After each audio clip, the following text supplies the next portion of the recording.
Pizza? হ্যাঁ, আজ pizza তৈরি হবে। পিৎজা আমরা সবাই কম বেশি, ছোট বড় সবাই খাই, পছন্দ করি। আর তা যদি ঘরে তৈরি হয় তাহলে তো কথাই নেই। আসলে বাইরে থেকে যা কিনে আনি, ঘরে যদি তৈরি করা হয় তাহলে বাইরের চেয়ে অনেক সাশ্রয় হয় এবং পেট পুড়ে খাওয়া যায়। তো চলুন আজ তৈরি করি। আমি আজকে দুটো পিৎজা তৈরি করব। দুটো পিৎজার জন্য 2 কাপ ময়দা লাগবে, অর্থাৎ একটা 10 ইঞ্চি বা 9 ইঞ্চি পরিমাণ পিৎজা করার জন্য 1 কাপ ময়দা প্রয়োজন। তো দুটো করব, একটি প্যান পিৎজা, একটি হচ্ছে চুলোয় প্যান পিৎজা আর একটি ওভেনে। তো যাই হোক, দুটো পিৎজার জন্য 2 কাপ ময়দা নিয়েছি, আধা চা চামচ লবণ, 1 চা চামচ চিনি নিয়েছি, এটি আসলে অপশনাল, না দিলেও পারে। 1 চা চামচ বেকিং পাউডার নিয়েছি আর 1 চা চামচ ইস্ট নিয়েছি, ইনস্ট্যান্ট ইস্ট, যেটি অনেকে অনেকভাবে পানিতে ভিজিয়ে রাখেন, গরম পানিতে, কিন্তু এত কিছু দরকার পড়ে না।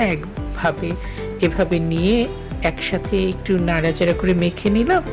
এরপরে কুসুম গরম পানি, 1 কাপ কুসুম গরম পানি নিয়েছি, অর্ধেক কাপ দিয়ে প্রথমে মেখে নিচ্ছি। চট করে 1 কাপ ঢেলে না দেওয়াই উচিত, একটু একটু করে দেওয়া উচিত, কারণ অনেক সময় পানি কমও লাগতে পারে। তো 1 কাপই সাধারণত লাগে। আমি প্রথমে হাফ কাপ দিয়ে ভালো করে মেখে নিচ্ছি, পরে আমি বাকি হাফ কাপ দিয়ে নিলাম। আর আমি 1 টেবিল চামচ পরিমাণ তেল দিব। তেলটি আগেও দিতে পারেন, তবে শেষের দিকে দিলেই ভালো হয়। 1 টেবিল চামচ পরিমাণ তেল ছড়িয়ে দিয়ে আবারও মেখে নিচ্ছি। 2 হাত দিয়ে মাখতে পারলে বেশ ভালো, একেবারে 2 হাত দিয়ে টেনে টেনে টেনে টেনে মাখলে আরও ভালো হয়। আর 2 হাত যদি লাগাতে না চান, 1 হাত দিয়ে সুন্দর করে মাখিয়ে নেবেন। মাখিয়ে একটা গোল পাকিয়ে এভাবে গরম জায়গায় রেখে দিবেন। চুলোয় আমরা যারা রান্না করি, চুলোর পাশে গরম স্থানে একটা ঢাকনি দিয়ে ঢেকে রাখলে আধ ঘন্টার মধ্যে ফুলে যায়। আর যদি খুব তাড়াতাড়ি খেতে হয় তাহলে আমরা যারা পানি ফুটানোর পাতিলের বা কলসের উপরে কোনো টাওয়াল দিয়ে তার উপরে যদি আমরা ময়দাটি রাখি তাহলে খুব দ্রুত 10-15 মিনিটের মধ্যেই ফুলে ফেপে ওঠে। আর নর্মালি আধ ঘন্টা লেগে যায়। তো আমার আটা ময়দা যেটি মেখে রেখেছি ফুলে উঠেছে। এখন এটি তৈরি করার পালা। আজকে অবশ্য পিৎজাটি তৈরি করছে নওরিন হচ্ছে আমার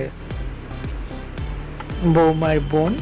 ও মাত্র এসএসসি পাশ করেছে, কিন্তু রান্না বাড়ায় তার বেশ শখ, মাঝে মাঝে শখ করে এটা ওটা রান্না করে।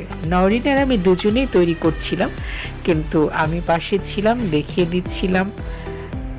আটা মেখে দিয়েছি, এখন নওরিন বাকি কাজটি করছে। নওরিনের কথাই জন্য বলছি যে এত সহজ যে কেউ আপনারা বানাতে পারবেন, মানে যারা এখনো বানাননি, সাহস করেননি তাদের কথা বলছি, আর যারা পারেন তাদের কথা তো অন্য। তো আটাটি যখন ফুলে উঠেছে, আমি 2 ভাগ করে দুটো পিৎজার জন্য নিয়ে নিয়েছি।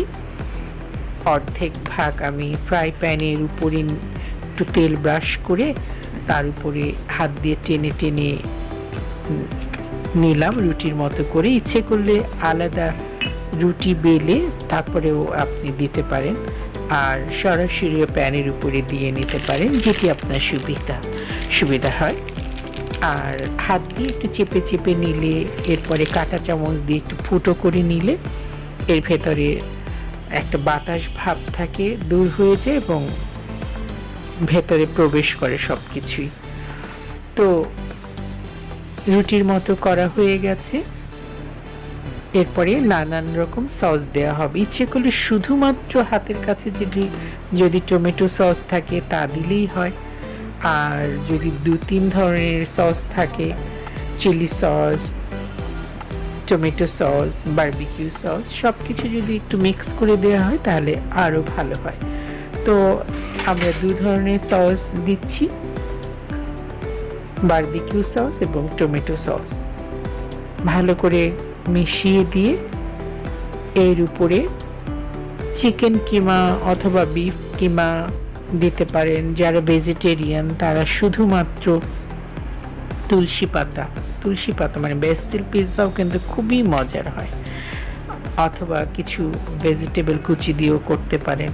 তো আজকে আমরা খুব শর্টকাট পিৎজা করব।